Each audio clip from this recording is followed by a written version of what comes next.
الحمدللہ وحدہ والصلاة والسلام علی من لا نبی بعدہ ولا معصوم بعدہ الذي قال في خطبة حجة الأخيرة إني قد تركت فيكم كتاب الله أن اعتصمتم به فلن تضلوا بعد أو كما قال عليه الصلاة والسلام.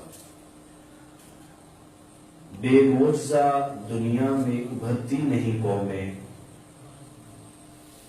بے معجزہ دنیا میں ابھرتی نہیں قومیں، جو ضرب کلیمی نہ ہو تو وہ ہنر کیا. میرے لیے نہایت ہی قابل احترام، لائق صد عزت و اکرام چیئرمین ویلفیئر پارٹی پاکستان بھائی عبدالرحمان اور ان کے رفقا اور معزز مہمان جو اس وقت میرے سامنے ہیں اور معزز سامعین، حضرات گرامی قدر، میں مختصراً آج کے اس پروگرام کی مناسبت سے نظریہ پاکستان پر روشنی ڈالنے سے پہلے ایک بات آپ کے سامنے رکھنا چاہتا ہوں کہ ہم بطور مسلمان بحیثیت ایک قوم اس وقت کہاں کھڑے ہیں. پہلے ہم اپنا محاسبہ کر لیں، اس کے بعد چند قدم آگے بڑھ کر میں آج کے انتہائی اہم اور خوبصورت عنوان نظریہ پاکستان پر گفتگو کروں گا. یقیناً مبارکباد کے مستحق ہیں تمام تر منتظمین ویلفیئر پارٹی پاکستان کے، جنہوں نے یہ خوبصورت گلدستہ سجایا اور اس عنوان کو صرف اہمیت ہی نہیں بلکہ اس کے مقام کو بھی آپ کے سامنے پیش کرنے کا موقع اس پلیٹ فارم سے عطا کیا. حضرات گرامی قدر، میں نے اپنی گفتگو کا آغاز ایک شعر سے کیا. علامہ اقبال فرماتے ہیں، بے معجزہ دنیا میں ابھرتی نہیں قومیں، جو ضرب کلیمی نہ ہو تو وہ ہنر کیا. اس کا معنی کیا ہے؟ اس کا معنی یہ ہے کہ نظریہ پاکستان وہ نظریہ تھا جس کی بنیاد پر یہ وطن ماض وجود میں آیا. اس سے پہلے کہ میں اس نظریے پہ آؤں، ہمیں یہ سمجھنا ضروری ہے کہ نظریہ کسے کہتے ہیں. نظریہ کس سوچ کا نام ہے، کس فکر کا نام ہے. نظریہ کہاں کسے جاتا ہے، اور جس نظریے کی بات آپ کے سامنے ہونے جا رہی ہے اس نظریے کا مقصد اور اہمیت کیا ہے. اس سے پہلے میں بتاتا چلوں کہ نظریہ کسے کہتے ہیں. حضرات گرامی قدر، نظریہ ایک ایسے پروگرام اور لائحہ عمل کا نام ہے جو انسانی زندگی کے مختلف پہلوؤں کا گھیراؤ کرتا ہے، چاہے وہ پہلو سماجی ہوں، سیاسی ہوں یا معاشرتی ہوں یا معاشی ہوں. ایسے پہلوؤں کا احاطہ کرنے والا جو نظام ہے اسے نظریہ کہا جاتا ہے. اب وہ کون سا نظریہ تھا جس نظریے کی بنیاد پر پاکستان مارز وجود میں آیا؟ وہ دو قومی نظریہ تھا. اب دو قومی نظریہ، ہندو اور مسلم، دو قومیں جو ایک ہی معاشرے میں، ایک ہی سوسائٹی میں، ایک ہی ملک کے اندر، ایک ہی وطن میں رہ رہی تھیں، لیکن دونوں کا نظام جدا جدا. ہندوؤں کا سیاسی نظام جدا، مسلمانوں کا سیاسی نظام جدا. ہندوؤں کا سماجی نظام جدا، مسلمانوں کا سماجی نظام جدا. ہندوؤں کا معاشرتی نظام جدا، مسلمانوں کا معاشرتی نظام جدا.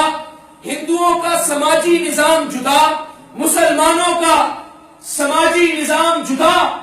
یہ وہ جدا جدا پہلو تھے جنہیں دو قومی نظریے کا نام دے کر قائد اعظم نے جس جدوجہد کو اور کوشش کو اپنا کر علماء کی سرپرستی میں، مولانا اشرف علی تھانوی رحمت اللہ علیہ کی سرپرستی میں مولانا شبیر احمد عثمانی کی سرپرستی میں، مولانا ظفر احمد عثمانی کی سرپرستی میں ایک الگ وطن کے حصول کی سرتوڑ کوشش کی اور وہ اپنی کوشش میں کامیاب ہے۔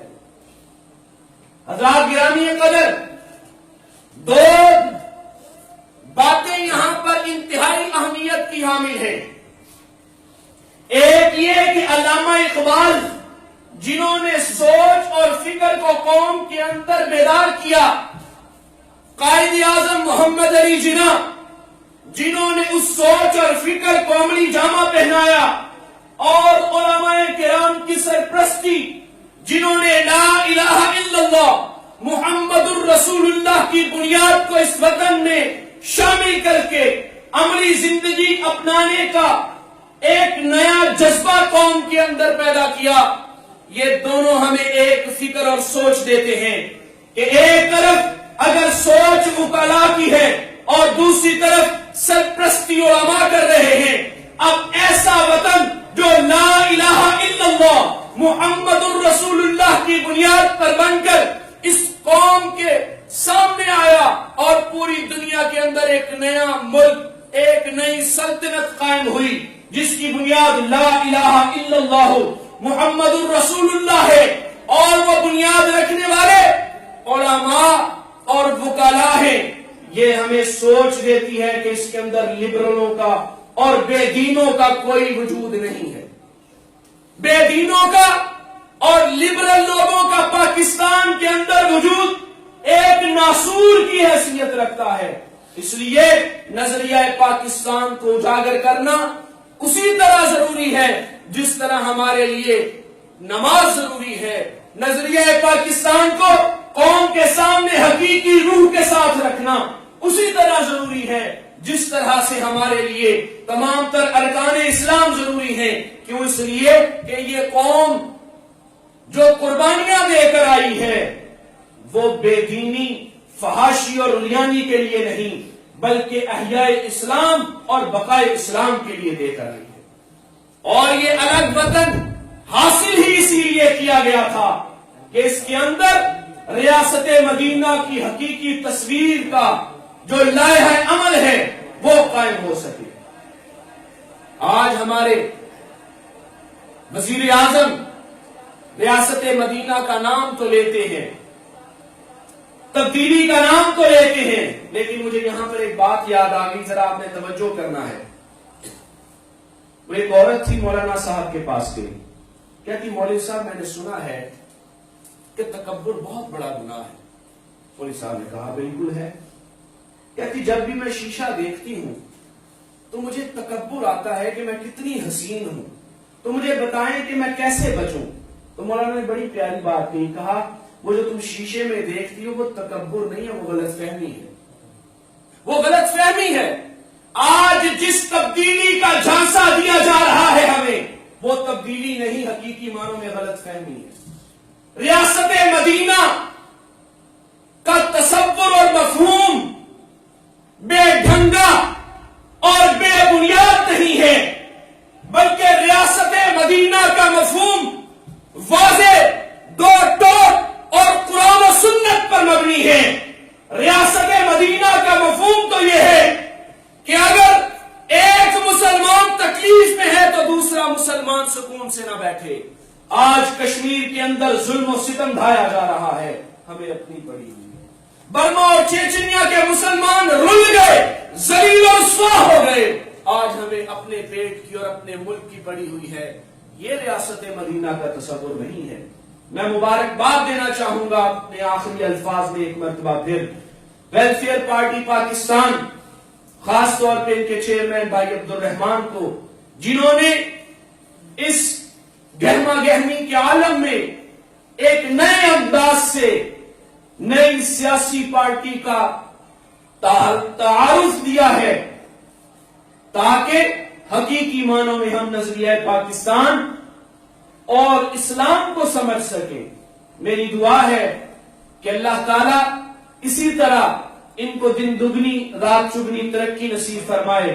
میں اپنی بات کا اختتام اقبال کے اس شعر پر کرنا چاہوں گا جو کہ میرے آخری الفاظ پہ آپ سب کے نام پیغام بھی ہوگا۔ اقبال نے بڑی پیاری بات کہی کہ اپنی ملت کا قیاس اقوام مغرب پہ نہ کر، اپنی ملت کا قیاس اقوام مغرب پہ نہ کر، خاص ہے ترکیب میں قوم رسول ہاشمی۔